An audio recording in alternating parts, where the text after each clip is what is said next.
नमस्कार, आप देख रहे हैं आई वॉच इंडिया और मैं हूं आपके साथ ज्योति कनौजिया। आइए नजर डालते हैं खबर की ओर। दिल्ली हाईकोर्ट द्वारा सीएम अरविंद केजरीवाल की जमानत पर रोक लगाने पर भाजपा नेता शाज़िया इल्मी ने कहा, जब ट्रायल कोर्ट में जमानत मंजूर की गई थी तो ईडी ने कहा था कि उनकी दलीलें नहीं सुनी गई। अगर जमानत मंजूर हो जाती तो आप इसे रियायत के तौर पर देखती। जब उसी न्यायिक व्यवस्था के लिए जमानत पर रोक लगाई जाती है तो वे इसके लिए भाजपा को जिम्मेदार ठहराते हैं, चाहे जमानत हो या जेल या न्यायिक कार्रवाई। आपको ऐसे दोहरे मापदंड छोड़ने होंगे। जेल जो है वे ये विदहेल्ड रही। देखिए, वो फैसले को सुरक्षित किया गया है। प्रोसिक्यूटिंग एजेंसी का ये काम है कि वो चैलेंज करे। अब आम आदमी पार्टी की तरफ से कहा जा रहा है कि वो किसी दुर्भावना के शिकार हैं केजरीवाल जी, और उस वजह से ऐसा है। अब यही बात तो ईडी बाकायदा जब ज़मानत दी गई ट्रायल कोर्ट में तो ईडी ने कहा इस बात को कि हमारी तरफ के जो आर्ग्यूमेंट्स हैं वो सुने नहीं गए हैं और इसलिए वो परवर्स है या विकृत है।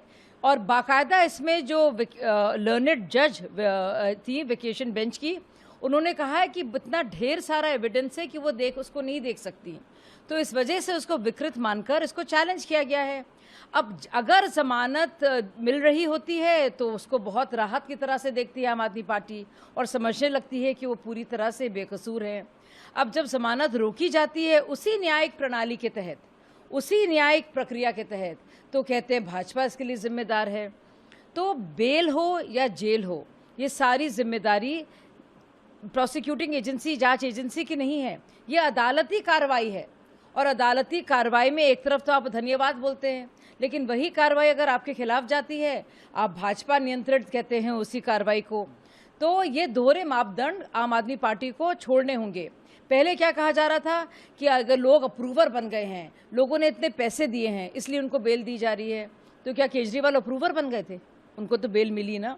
तो यानी कि उनको अपना जो भरोसा है न्यायिक प्रणाली में, जैसे कि कल दिखा रहे थे, वैसे आज भी दिखाना पड़ेगा और ये बताना पड़ेगा किस तरह से हमारी जमहूरियत, हमारी लोकतंत्र काम करता है और जो हमारी न्यायिक प्रक्रिया है उसमें किसी तरह से किसी का भी पक्षपात नहीं है। अगर वो अपने को बेकसूर बार बार कह रहे हैं और कह रहे हैं ऐसा कुछ हुआ ही नहीं, तो आप बताइए मनीष सिसोदिया जेल में क्यों है? विजय नायर का क्या इन्वॉल्वमेंट था? के कविता जेल में क्यों है? क्या काम था दिनेश अरोरा और अमित अरोरा का? क्यों औरबिंदो फार्मा इसमें इन्वॉल्व थी? क्यों साउथ की पूरी लॉबी लाई गई? क्यों पूरी की पूरी पॉलिसी बदली गई? ये तो अपने आप में सवाल है ही ना।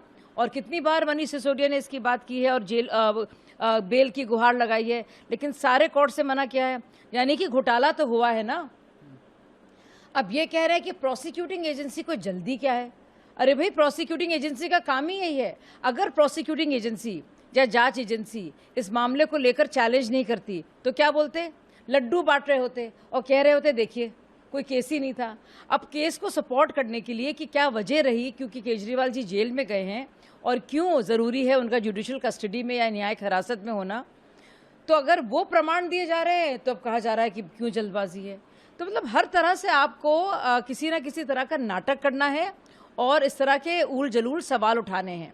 सच तो ये है कि चाहे वो शराब नीति हो या फिर आब नीति हो, पानी की, पूरी तरह से नकारा, निकम्मी और भ्रष्ट ये सरकार हो गई है। और जब बाकायदा इल्ज़ामों के साथ सबूत सामने पेश होते हैं जो कि ईडी ने बाकायदा दिए हैं, तब इनको लगने लगता है ये सब भाजपा प्रेरित। इस खबर में बस इतना ही। बने रहें आई वॉच इंडिया के साथ।